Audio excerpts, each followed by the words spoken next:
شەڕی ئەووەڵ و ئەخیری ئێمە لەناو کوڕەی ئەرزە لەسەر یەک پیاوە ناوی محەممەدە با بزانین ئەینا جوولەکە و گاور و هەموو دینەکان کێشەیان نییە لەگەڵ خوایە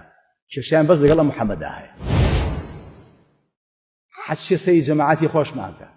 خوا ئاگای لێ هەیە لە سا 20 فرامۆشی کردووە پێغەمبەر هەیە لە سا 50 هەیە لە سا 80 هەیە لە سا 10 نایانەوێت لە 100 تەسلیمی ئەو پیاوە بن ئەمە کێشە قورسەکەی ئێمەیە ئەیجا لە 100 تەسلیمی ئەو پیاوە بە ئەبیتە سەحابی وەکو سەحابەکان وابوو لە 100 تەسلیم بوو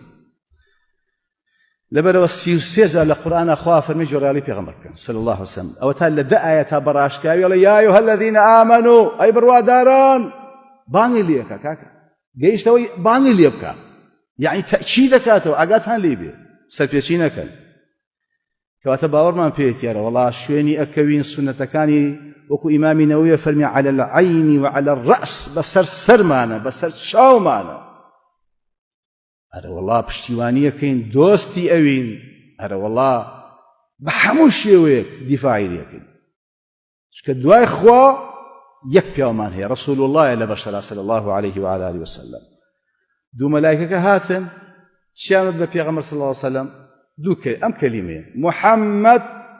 فرق بين الناس هەموو خەڵکی سەرزەوی بە محەممەد جیا ئەکرێتەوە تو خوا قسەی تۆزێ بیری لێ بکەنەوە هەموو خەڵکی سەرزەوی بە ئێوەش بەچی جیا ئەکرێنەوە بەس بە یەک پیاو ناوی محەممەدە کەواتە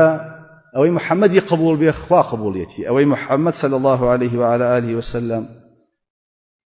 بە مامۆستای خۆی بزانێ نەک هیوا هەیە شۆن بلا مامۆستاکە و سەرکردەکە و شێخەکەی خۆی لە پێغەمبەر زیاتر دەزانێ با بە وەزعەکە تێگمە دوای خوا رسول الله صلی الله عليه وعلى آله وسلم ئەو پێغەمبەرەیە کە بەڕاستی باشترین پێغەمبەری سەرزەویە